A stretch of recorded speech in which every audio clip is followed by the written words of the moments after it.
Hello friends, कैसे हैं आप सभी लोग। आप सभी का स्वागत है आपके अपने यूट्यूब चैनल एग्ज़ाम फाइटर पर। सो फ्रेंड्स, जैसे कि हम लास्ट वीडियो में पढ़े थे शिक्षा का अर्थ, और आज जो हम पढ़ने वाले हैं वो है शिक्षा की परिभाषाएं। कि शिक्षा की जो परिभाषाएं हैं वह अनेक विद्वानों द्वारा दी गई हैं। तो हम सभी विद्वानों द्वारा एक एक करके उनकी परिभाषाओं को पढ़ेंगे।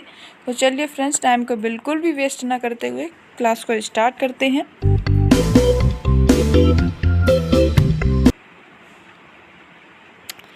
सो फ्रेंड्स, शिक्षा की परिभाषाओं में एक हेडिंग तौर पर हम इसे पहले पढ़ लेते हैं कि शिक्षा के अर्थ को स्पष्ट करने के लिए अनेक विद्वानों ने शिक्षा के विभिन्न दृष्टिकोणों से अलग अलग परिभाषाएं दी हैं, जो निम्न प्रकार से हैं।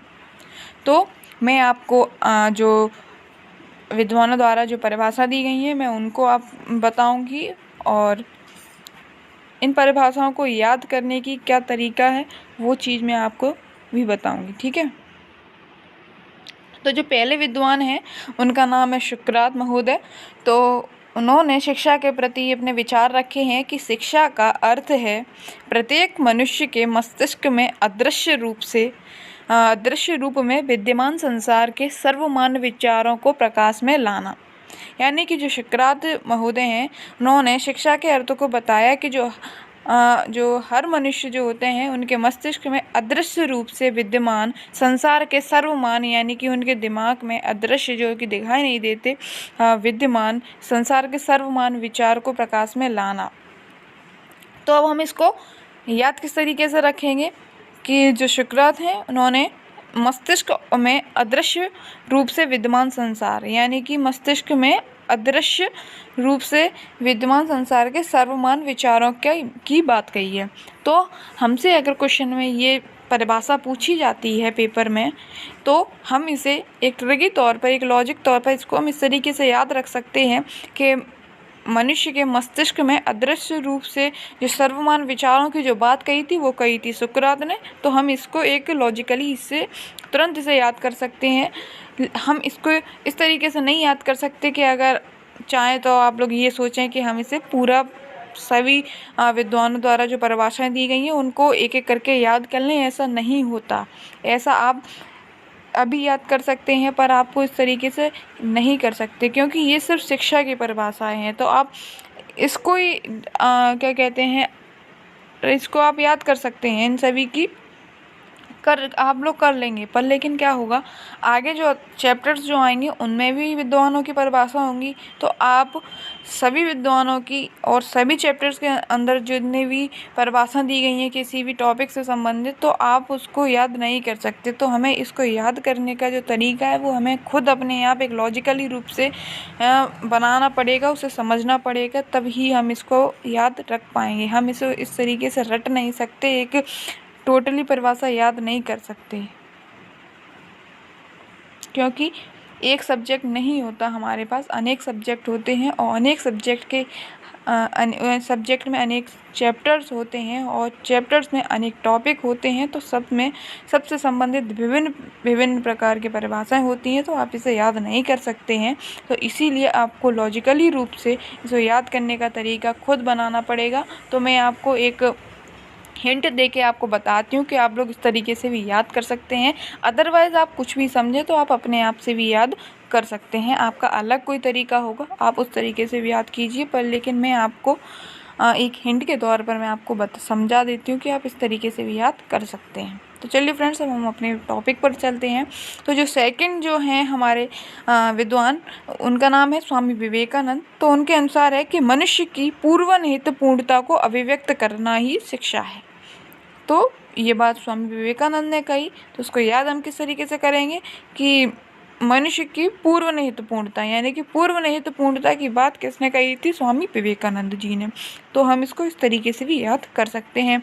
और जो हमारे जो नेक्स्ट जो विद्वान है उनका नाम है अरस्तु, जिनको कि राजनीति विज्ञान का जनक कहा जाता है। तो उनकी परिभाषा है कि स्वस्थ शरीर में स्वस्थ मस्तिष्क का निर्माण करना ही शिक्षा है।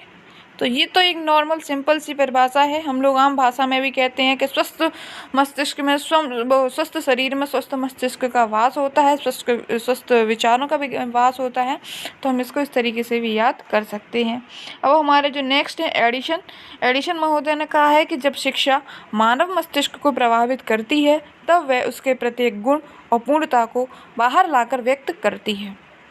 यानी कि जो शिक्षा है वह मानव के मस्तिष्क में जब प्रभावित होती है तब उसके जो प्रत्येक गुण और जो उसकी पूर्णता होती है उसको बाहर लाकर व्यक्त करती है।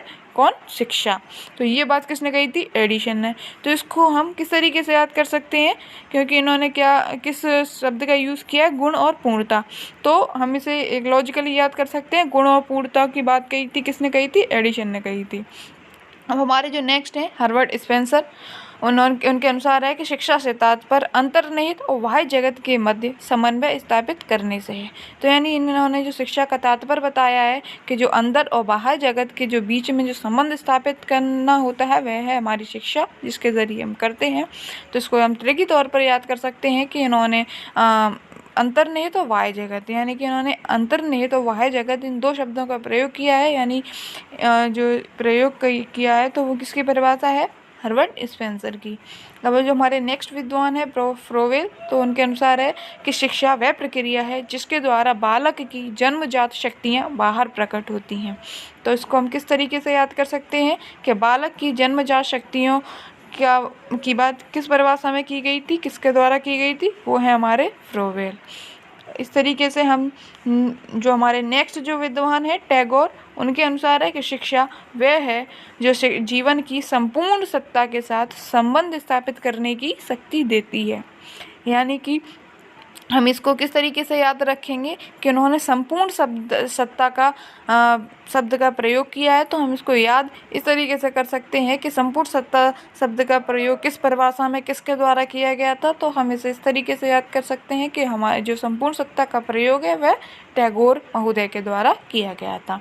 तो अब हमारा जो नेक्स्ट जो विद्वान है हमारे, उनका नाम है महात्मा गांधी। तो उनके अनुसार क्या कहा गया है? गांधी जी के अनुसार कि शिक्षा से मेरा तात्पर्य बालक और व्यक्ति के शरीर तथा आत्मा की सर्वोत्तमता का सर्वांगीण प्रकटीकरण है।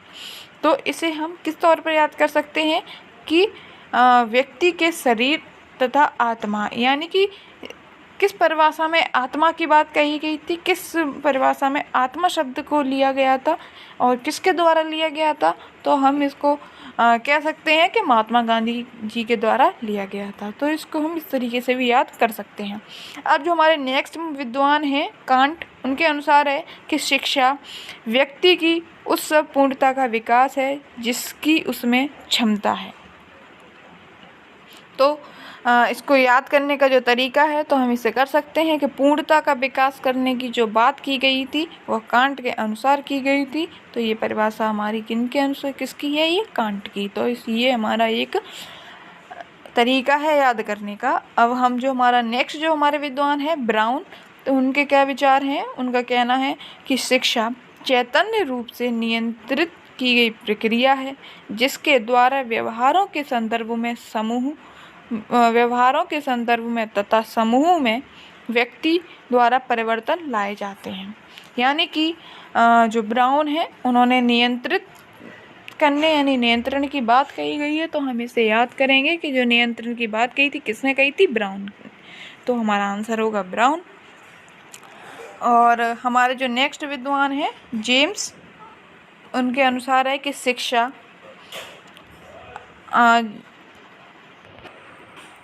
तो उन्होंने क्या कहा जेम्स ने कि शिक्षा अर्जित, यहाँ आस्टर नहीं होगा फ्रेंड्स, यहाँ आदत आप कर लीजिएगा, यहाँ मिस्टेक हो गई है, टाइपिंग मिस्टेक। तो आप यहाँ आदत कर लीजिएगा कि शिक्षा अर्जित आदतों का संगठन है जो उन कार्यों से संबंधित है जो व्यक्ति को उसके सामाजिक और भौतिक वातावरण में उचित स्थान देता है।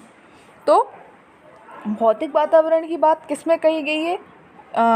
जेम्स की परिभाषा में। तो हम इसे याद किस तरीके से करेंगे कि भौतिक वातावरण शब्द का आता है हमारा, तो भौतिक वातावरण यानी कि जेम्स। तो फ्रेंड्स आज की क्लास में हमने जो शिक्षा की जो परिभाषा विभिन्न विद्वानों द्वारा दी गई थी, उन सभी को जान लिया है कि किन किन विद्वानों ने किस तरीके से अपने विचार रखे शिक्षा के प्रति, और हमने उनको किस तरीके से याद करने का जो तरीका था वो भी समझ लिया है। तो फ्रेंड्स आज की क्लास में बस इतना ही। Thank you for watching. आप इस चैनल पर नए हैं तो प्लीज़ चैनल को सब्सक्राइब कीजिएगा। साइड में नोटिफिकेशन बेल है, उसे भी प्रेस कीजिएगा, जिससे आपको रेगुलर अपडेट्स मिलती रहें। फ्रेंड्स, क्लास अच्छी लगी हो तो प्लीज़ लाइक शेयर ज़रूर कीजिएगा।